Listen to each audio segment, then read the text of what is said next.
Hey, everybody. Welcome back to the podcast. I'm Devin Dickinson with Lauren, and today we're in part 4 of selling your business. And this is where we kind of get into the deep end, the nitty gritty of it. And we're going to go through some principles today because I want you guys to truly understand how complex this part is. And I've learned this over years of doing it, and I'm still learning something new almost every day. And so, but hopefully I can, shed some light on this so that when you're going through this process, you go in with a little more eyes wide open, or you hear something where someone says, "Oh yeah, I sold my company for $50 million." Maybe you'll have a little better insight as to what that actually really means. And at the end of the day, how many dollars in ducats you actually put in your pocket. Sounds good. Yeah. So, Devin, to start off, I want to ask you, obviously, we had 3 other parts of this series, went through everything that's involved to getting to the point where you can sell your business.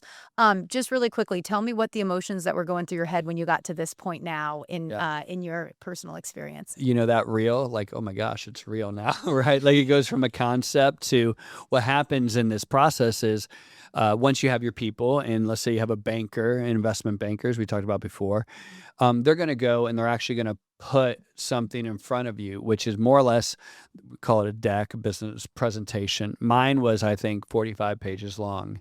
And it basically broke down the company. So it kind of gives you a very, very intimate look at your company, what the competition's like, what the financials are like, your history, your strengths, your weaknesses. And it really is more or less an overall diagnosis of your company. And then at the end of the day, they're going to put this in front of you. You're going to say, I agree with it. I don't. And obviously they're trying to present it as well as possible, right? Like kind of like a brochure for selling your house, right? Like, oh, it's got a beautiful backyard and with a view, and the bathroom was remodeled in 2022, right? Like all of these different things, right? So it really tries to highlight your company and the potential, because people not only want to know what they're buying, they want to know what the potential is. And so this deck is going to present your company in the best light, the historics, the current, and what it could be. Okay. And from there, this is what people are going to basically use to start the conversation off. So they call it a SIM. I forget what it stands for, but it's basically a deck, right? PowerPoint, more or less, presentation that the investment bankers will go and find lists of people who would potentially buy your company. Mm-hmm. So we talked, this could be strategic companies, people that are your competitors, people that are in adjacent industries that would maybe like to, see your industry as, symbiotic, like, ooh, if their customers are similar to my customers, we could cross-sell, right? So competition, symbiotic relation, or symbiotic type companies. Also just pure companies are investors, private equity groups that literally raise money to buy companies, grow them and flip them, just like people raise money to go and buy houses to go and remodel and flip. Yeah. That's essentially what private equity does. And all of these different investment groups, and so each private equity group has their own little story to tell. Some of them have like a 3 to 5 year hold process, which is very typical. Can I jump in there? What do you mean by a 3 to 5 year hold process? Great question. Sorry.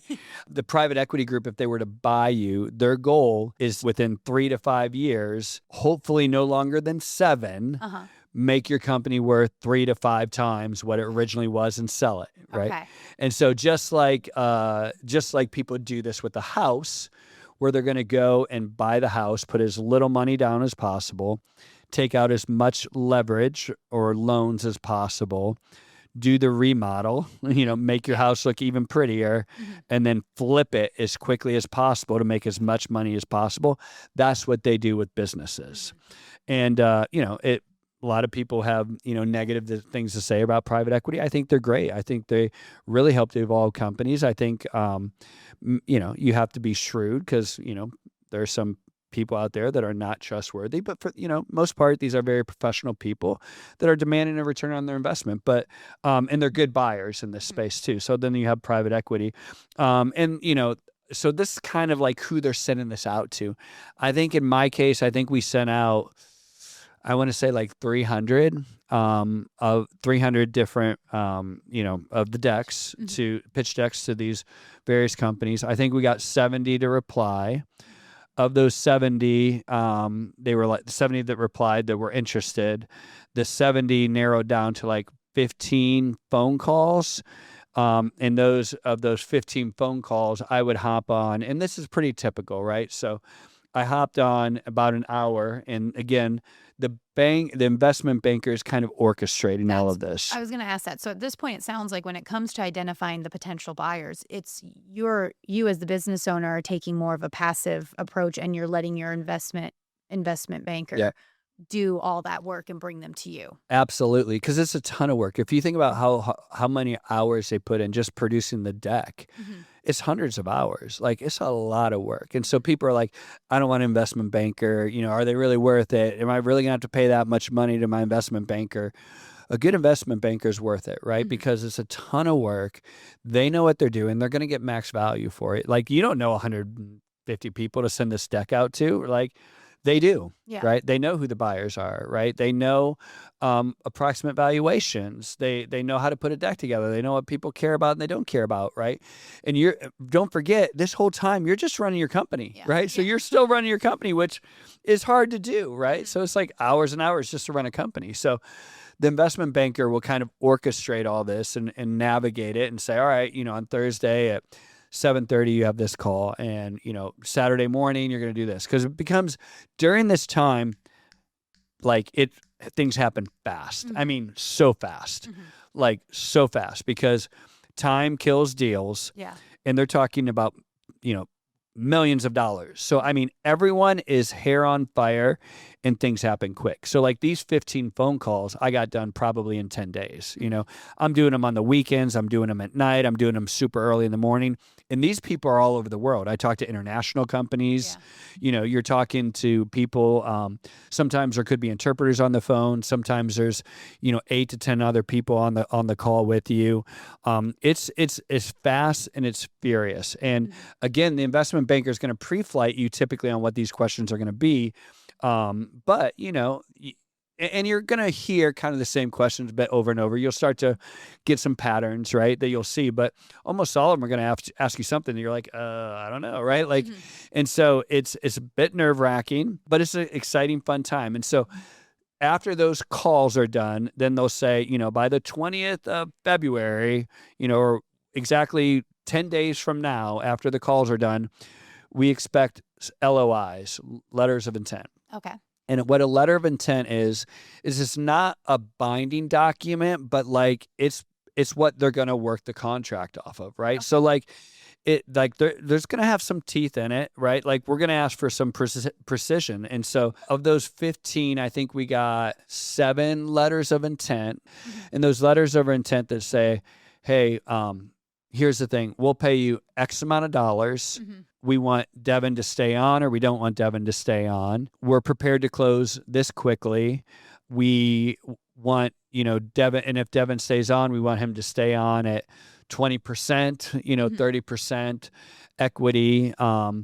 And so basically, like, more or less the general outline. Yeah, it's basically like it's parallel selling a house. An investment banker is like your real estate agent. They market your business like the real estate agent would market the house. They're bringing in identifying the buyers, bringing them in, selling them on the idea of this house or business, and then they're putting in their offers, and that's what the letter of intent is. Yep. And you have to then go through it and figure out, I guess, dissect every offer and figure out what looks good and what doesn't, because I have to imagine there's probably some pros and cons to everything you see. Tons of pros and cons, right? And so the letter of intent, when they put it together, they're probably going to make it fairly vague, right? Because there's a due diligence process behind it. And so what happens is typically over the next 7-ish days, your investment banker is going to vet out those letters of intent. So they'll say, oh, you're going to give $50 million. Explain that $50 million. And you say, well, what does that mean? Explain $50 million, right? Isn't $50 million $50 million? Well, not necessarily, right? Okay. $50 million can be sliced and diced a lot of different ways, right? Are they going to pay you $50 million cash? Are they going to give you stock that quote unquote equals $50 million, right? Are they going to, if they give you $50 million, is that $50 million from their bank account, or is it $50 million, or is it $25 million from their bank account and $25 million that the company itself takes a loan out? So not the private equity group, but the company itself will take a loan out for $25 million, and they'll give you $25 million. And you say, well, why does that matter? It matters a lot if you're going to stay in as an owner. Okay. So if you stay in as an owner for 30%, that 25 million of that 50 million that they gave you, remember 25 million of it is a loan on the company that you own 30% of. Yes. So it changes the dynamics and the percentages. They had to explain this to me 3 or 4 times. I had to do I remember I was in the shower and I took the soap and I was writing it on the wall. So I finally understood the math behind it, because I just couldn't understand it. It's just things that don't happen before. Because when you sell a house, you sell a house. Yeah. You don't stay on as an owner, right? You don't stay on as an owner and someone paid you with their stock and have to understand the stock value, and is that really worth that stock, So going back to your example, the $50 million cash, that's $50 million cash, right? Boom. Simple as it sounds. Easy peasy. $50 million stock. Walk me through what that kind of entails, or what that looks like. Well, $50 million of stock that they're giving you of their company to say, hey, we're going to... Their company, not yours. Yeah, exactly. Okay. We're going to give you $50 million of our stock for your company. Okay? Okay, great. Now I don't own the company anymore. All I own is $50 million of stock that was worth their company and my company. I hope it's worth. I hope that stock doesn't go down. Yeah. I hope they do a good job running their company. I hope the acquisition was smart. Yeah. I hope it all works, right? Like maybe it goes up. Maybe that 50 million goes to 70 million. Holy cow, you just killed it. Maybe that $50 million goes to zero. Yeah. Right? And a lot of times these private companies will give you their stock. It's not publicly traded, right? So how do you know what their stock is worth? Their stock is worth what they say it's worth, right? And so you have to be smart enough and shrewd enough to know that, right? And is it worth that? Is it not worth that? And so you see this all the time where people like, oh, you want $300 million? Sure, we'll give you $300 million in stock. And by the way, so this is again, you just have to understand these concepts, because it's very difficult to understand. But what's going to happen is, let's say you stay on as a 30% owner, and let's say they think your company's worth $40 million. You say your company's worth $50 million, and they say, okay, fine, we'll give you a $50 million valuation. Here's stock, or here's cash, or here's whatever it is, right? But our money is preferred, and you're going to stay on at 30% owner, which means, for all intents and purposes, let's say you leave $15 million in valuation in that company. Okay. Well, their stock is preferred and your stock is common. Well, whatever the definition of preferred stock is matters a lot, because they could say our preferred stock has to be returned at a rate of 8% or better, or 10% or better. So if they actually gave you a valuation, they thought it was worth 40 and they gave you $50 million valuation. And well, that means that has to make more than $50 million. It has to grow more than 8% a year of that $50 million. Okay. Which means if it doesn't, your stock gets diluted. Okay. And so you're sitting here thinking, oh, great, they gave me a great valuation. They're sitting here going, it doesn't really matter, because their stock's going to dilute anyways. If it's not worth 50 million, I'm going to get it back anyways. Or if it actually goes down in value, basically you lose everything. Like your stock, your common stock goes away, and their preferred, it just eats it. So, for the most part, not to say the obvious, but cash in hand is a big deal. Cash in hand seems the best way, but there are benefits to stock if you win. Yeah. If you believe in the company and you believe in the company that's buying your company, really, right? And there's a great pitch here from a private equity standpoint, or for somebody else's. So let's just go back to private equity.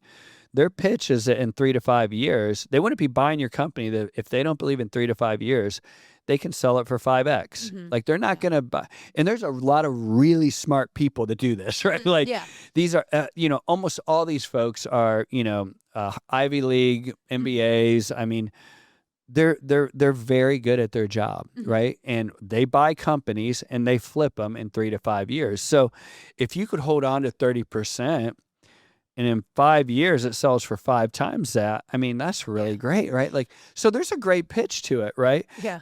Whether it works out that way remains to be seen. I'm glad you said that, because as you were describing that to me in my head, I'm like, they're trying to cheat me out of my company. And it's true. I mean, and we've heard you say this on the podcast before. You look at companies all the time and you're not buying the company if it's not going to make you money. Yeah. So to an extent, you do have to be shrewd with them or negotiate with them, but they are buying your company because they believe that it's going to grow or they can make it grow. Yeah, they're very smart people that have put hundreds of hours into it and have their own thesis as to how they're going to take your company and grow it in 3 to 5 years to be, hopefully worth 5 times what it is. So, if you get one of these folks, now you need to look at their track record, right? See how long they've been along, see how many funds they're on.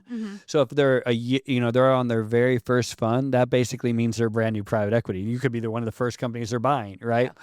If they're on like fund number 6, each fund is, like I said, normally lasts about 3 to 5 years, right? So if they're on fund 6, they've been doing this for 15 to 30 years, and so you should be able to look historically at the companies they bought and sold. And if they're like not kind of revealing that, they should want to brag, right? Yeah. They should want to say like, look at this company, very similar to yours. We took it and sold it for 10 times what we bought it for.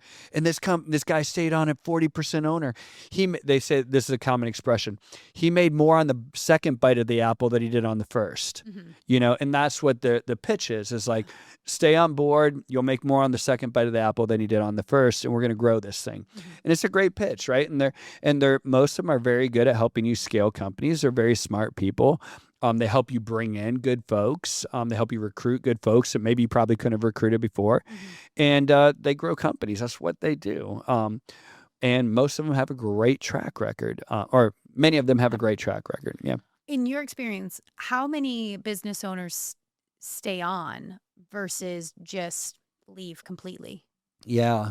I'd say there's actually hard statistics around this, so I don't want to give out a real number. But I will tell what I'm going to tell you is that the folks that I've known who have stayed on, and this is going to sound very negative, right? In general, probably wish they hadn't have stayed on. And I don't mean this negatively towards private equity or anything like that, because I'm actually a big fan of it. But I think what happens is it's not necessarily even that they didn't make their money back, because I think most of them have probably gotten pretty good returns on investment. But you become an entrepreneur because you want to be an entrepreneur. You want to work for yourself. You don't want to answer to anybody. And you've done this for 20 years. Yeah. Now all of a sudden you're answering to the freaking board of directors. They want to see this report. They want to have this phone call. You're answering for, good folks aren't going to be too much in your business, but like for years, you've done what you wanted to do with haven't answered no one, good, bad, or indifferent, right? Yeah. And now you've got to answer to people. And by the way, they're going to not agree with you on everything. Yeah. And they're going to want to hey, thank you very much. That's cute that's your answer, but we're smarter than you. We're going to do it this way. Yeah. And unless you're the majority, that's tough pill to swallow. It's a tough pill to swallow. And so it's not necessarily that they don't get a big second bite of the apple.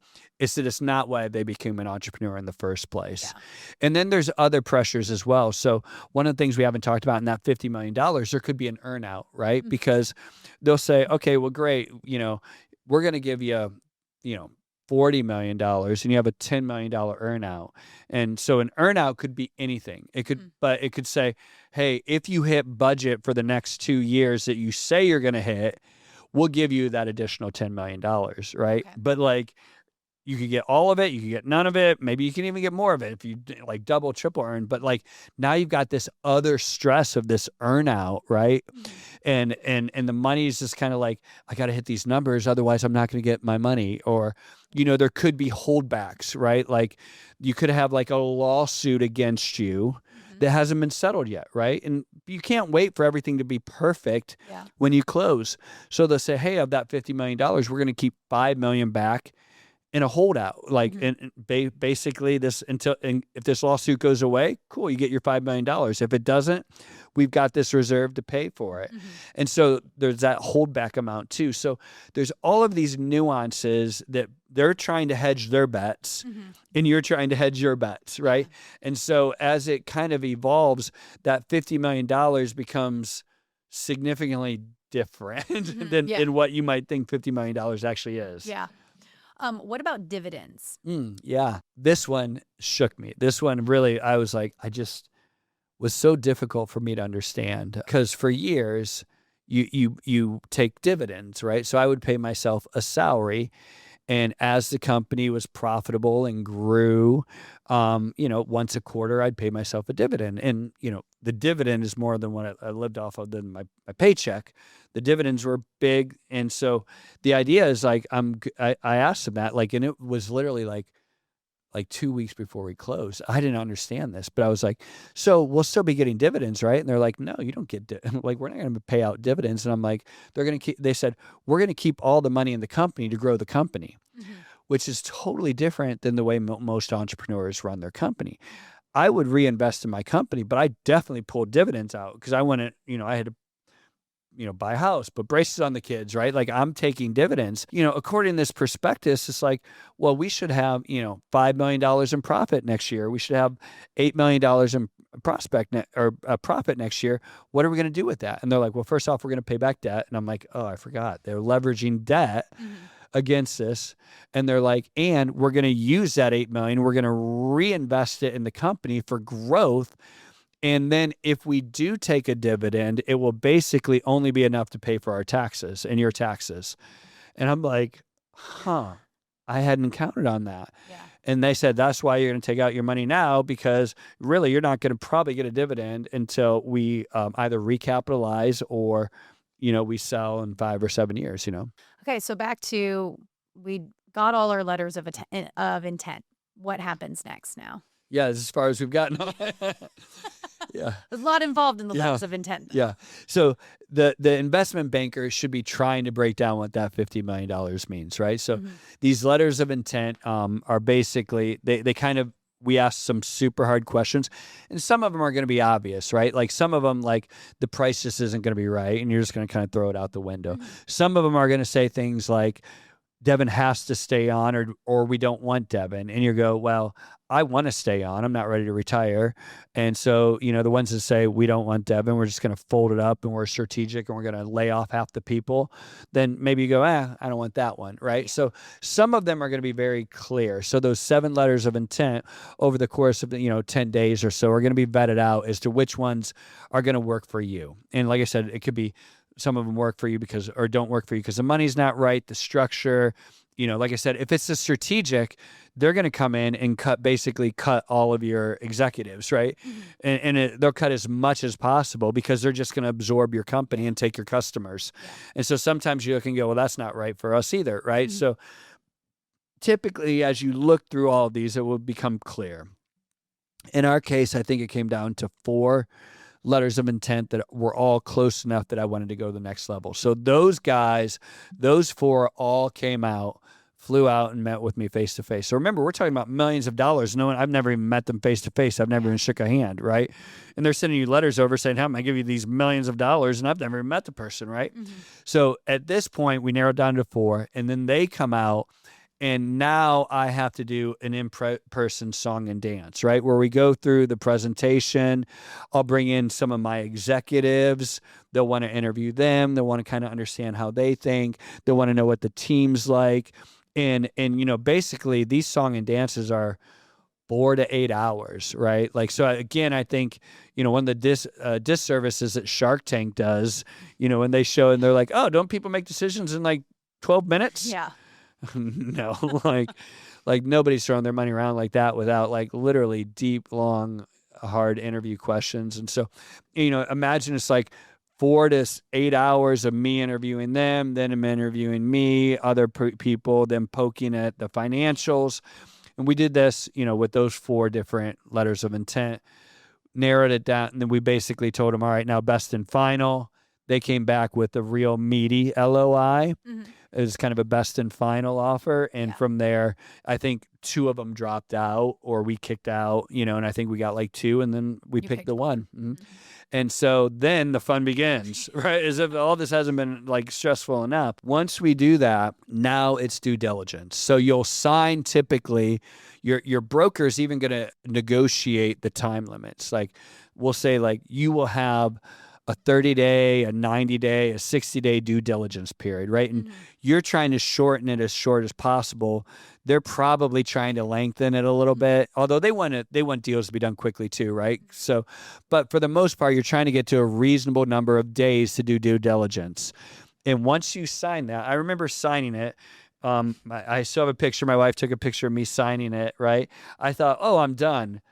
No, that's when like the fun really began, because now we're talking due diligence. So, I mean, in my case, they hired an accounting firm to come in and audit everything.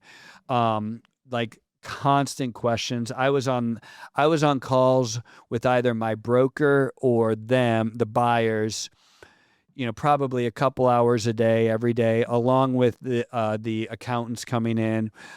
In some cases, if you have inventory, they're going to send people to count inventory, which they should, right? Like if you say you have $1 million in inventory, they want to see that there's $1 million in inventory, right? So there's this due diligence period, and it's definitely the proctoral exam. I mean, it's like there's going to be no area left unchecked. They checked all of our IT, right? They did research on me. They found out that when I was 20 years old, let's just say I'd done something stupid at 20 years. I'm like, that's on my record, right?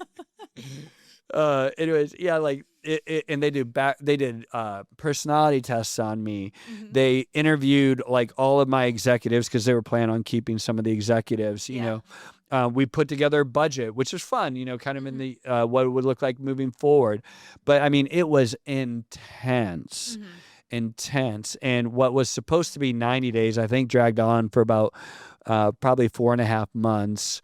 And did they have to keep extending it? So you'd have to sign like a new letter of intent, or you'd have to sign something that was showing this due diligence is lasting longer. Yeah. Otherwise, you as the business owner could have the option to say, nope, I'm going to walk away and look at somebody else. That's exactly right. Yeah. So each time it extended there was a reason for it, and it was typically on me. And so I was comfortable extending it. And then, in my case, I got to the very last, we're probably a week or two. I think when I found out I wasn't going to get dividends, right? And it's so much drinking from a fire hose, right? Because I didn't have anyone to teach me any of this, right? I learned it along the way. And again, I don't pretend that you're going to understand half of this, but at least it's going to give you some insight on questions to ask. But it was so like emotionally draining, physically draining, and exhaust. Everything that goes with it, that I got down to basically the 11th hour, and I looked at, because we built this forecast and this, and I was like, I don't want to sell this. Like, they're bringing in leverage. The company's gonna, take out a loan to go and grow. And I'm like, I can do all this on my own, right? And I looked at it, I'm like, I can do this on my own. And I called him up and basically bowed out. And this case, I really like the private equity firm because they were very graceful with me. They didn't blow up. Yeah. They said, hey, we totally, we understand. Wish you had told us sooner because we invested like $200,000 in due diligence. But we understand. Tell you what, we're going to assign one of our VPs. You can see all of all the work we've done on you, everything that we think we can do with this company. And, you can go do it on your own. We'll show you it. If you want to go on your own, God bless you. But we think after you see all this, you're going to appreciate us and you're going to want to do it with us. And I kind of liken it to like you break up with your girlfriend and she freaks out on you and lights your house on fire. She probably wasn't the right one. You break up with your girlfriend and she's like, oh, that sucks because I really love you, but I understand, and maybe we'll end up together 6 weeks from now or a year from now, and you're like, oh, maybe she was the one, right? And that's kind of how it was, right? Yeah. And they were the one. They were very graceful, and we ended up closing. Yeah. So some point in there, you had the letter of intent. I assume you're getting a contract then as well, right? And again, I'm thinking about this in terms of like selling my house. I have the offer. We have, where I'm from, it's a Binzer period or an inspection period. And then at the end, you have the, the title and everything. is that when the contract comes in, or? So that's interesting. So the contract is probably, I want to say there was like 8 to 9 different legal documents. And so this is kind of running in conjunction with, as they're doing the diligence on me, I'm reviewing the contract. So the contract is supposed to match the LOI, but remember the LOI is a page and a half, probably font 11. The contracts, and I say contracts, or I should say legal documents, I think in my case was about 450 pages, font 7, and so as they're doing the due diligence, I'm staying up, to 2 a.m. reading through contracts, and all of the different documents. And there's just so many documents, and you're going to find like board minutes that you forgot, you didn't know you're supposed to do, right? So you got to go back and backdate board minutes and do all of these different things. And I should say create board minutes and all of these things that like you just don't know that you're supposed to do, and create this entity that's going to buy this. And then, by the way, remember, there's also a bank involved in our case. So not only is the private equity group doing their due diligence, well, the bank is about to loan you millions of dollars. So the bank is also doing their due diligence. So again, now you've got the banker, the investment banker, which actually isn't a banker, but the investment banker, the broker or whatever, that's navigating, working with the bank, that's working with the private equity firm, that's working with you, trying to keep everybody happy, spinning lots of plates. And then you're working with the investment banker, you're working with your attorney, and you're working with your CPA on these contracts. So as they're doing all of that, you're working on the contracts. And I'm going to tell you, I don't feel like this group was trying to pull anything over on me at all. I think they were very honest, but I still redlined probably every single page of that contract, and it took us months to get through all of it. And so imagine, by the way, your attorney has stuff going on too, or she has stuff going on too. So everybody's like frantically trying to get this done. People are pushing. Tempers are high. There's lots of zeros, right? You're working at 3 a.m., and I'm not exaggerating. We were emailing back and forth at 3 a.m. with accountants, attorneys, myself, the private equity groups, and my banker, right? And this is going on for weeks, as frantic as you can, trying to get this deal done. And as you go through, and then at the end, you have like this giant closing party, right? So this is, for me, when I did this particular one, when I closed, it was, I don't know, that was probably 14, 15 years ago, maybe. But since then, and companies I bought and sold since then, you can do everything through DocuSign. It's a little different, but like literally in this case, I met with my attorney. We had a giant table laid out with everything. My wife and I went in, and it took us probably 2 hours to go through and sign everything and make sure everything was correct. And it was mayhem. And then it all goes into kind of this like escrow account, and then the money comes in from the bank, and the money comes in from the private equity firm, and then it gets dispersed to you, and you sign this and you sign that. And so it's this, hours long of this whole domino ripple effect going on. And at the end, hopefully you pop champagne and go and sleep. You can finally rest. And so a lot of people say, okay, well, great. It's a $50 million deal. How much of that is mine? What do I take home? Well, there's so many things, like I said, to determine with that. So first off, is any of that in an earnout? Okay. Is $50 million actually $40 million with a $10 million earnout? Is there any holdback money? And if so, what are the clauses that like release that holdback money? So it's a $50 million deal, really a $40 million deal with a $10 million earnout and $5 million in holdout. So now we're down to $35 million, right? Is that $35 million cash or is it stock? And of that $35 million, let's just take the easy route. Let's say it's all cash, right? So of that $35 million, now your accountants have to determine which of that $35 million is going to be taxed at a capital gain rate, and which is going to be taxed at a normal income. Because at that point, if it's taxed at normal income, you're probably paying 40% plus, right? So versus cap gain, which most people are like, oh, I hate cap gain. Well, trust me, you'd much rather have cap gain than normal income. So you're trying, and how the deal is structured will determine how much of that $35 million in this case is capital gain versus how much of it is normal income. So let's say it's, $10 million of capital gain and $25 million of normal income. Or I'm sorry, let's flip it around. Let's say $10 million of normal income and 25 of capital gain. So this capital gain, you're going to take probably, I don't know, call it 75% of that, 25. So now you're down to, I don't know, I'm not terrific, 18 million or so. And of this side of that 10 million, taking home 6. So now you're down to $24 million that you have cash that is, and remember, they don't pay. This doesn't come out of your account. It's not like payroll, right? They're not taking it out and putting it aside. You're responsible to pay that. Yeah. So that means like next year when you go, you're literally writing a check that literally says, how many zeros am I sending to the IRS, right? It's like that money aside to be able to pay that.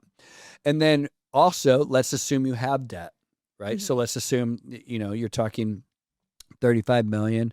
Now you're down to 18 million, or I'm sorry, of that 35 million, you're going to have to pay off debt, right? So if you had a $5 million loan against your company, that gets paid back. If you have partners or options that you owe other folks, like if you're a 50-50 partner, you're going to get half of that, right? So that gets cut in half. And let's say you're a 50-50 partner, but you also provided 10% in options. Well, remember, now you're only getting 90% of that. So the number really starts to change as you go. And now, don't forget, you have your attorneys, you have your accountants, and you also have the investment banker. So in a $50 million deal, the investment banker is probably going to take, probably $1.5 to $2.5 million, right? So that investment banker is paid. So, it's all slightly different. And like I said, the way I just laid it out is in a cash deal, right? It gets way more complicated. There's stock or lots of leverage against it. So it's very, very, very, very complex. It's the deep end of the pool. And I highly recommend that folks get a great attorney that understands this, and not only understands it, but can explain it to you. That's what's going to be important. You have to be able to understand this. You have to be very comfortable, and you're going to have to slow the process down so that you do understand it. Not only that you understand it, that you're comfortable with it, right? So you have to be very secure where you're at, right? Because like I said, it was me and my attorney versus, Stanford MBAs, and I think the other attorneys had 8, right? And so I had to be comfortable enough to go, hey, you guys are all super smart. I'm not. Yeah. Explain it to me, and then not only explain it, but I got to get comfortable with it. And if that takes me time, it's going to take me time. But you're on my time frame, I'm not on your time frame. And so you have to be secure and comfortable enough to go and do that. And then you have to be willing to go through and read those contracts. You have to be willing to understand all this. And and again, I'm not saying anyone's trying to get you. They're not necessarily trying to pull anything over. But this is a big deal. This is your baby that you poured years and years of your life into. And it's not just about the dollars and cents. It's about making sure that the far side of the transaction, everyone gets along. Because remember, if you're going to stay on as a partial owner, these people that you're negotiating with today, tomorrow are your business partners. Yeah. Right? Yeah. And tomorrow you're going to have to agree on stuff. Tomorrow you're going to have to like each other, right? And obviously your current business partners, you want to take care of them. You want to take care of the company. You want to make sure that this company thrives on the far side of this deal. So there's so many things to think about. It's just not about how bad is your bank account at the end of the day. But all of these other things that go into it are necessary.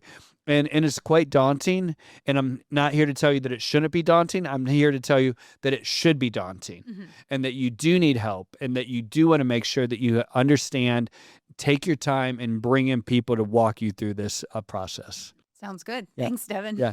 So I hope this works out well for you and your company. I hope you grow. I hope you achieve your dreams. And make sure you save these podcasts, because maybe you're not at this point right now. Maybe this is the first time you're hearing it, right? But as you start to progress and start to think about an exit, listen to this over and over again, understand it, and then it will help the questions. So when these investment bankers reach out to you, you can start understanding the process a little more specifically, how it would apply to your situation. So I hope this helps.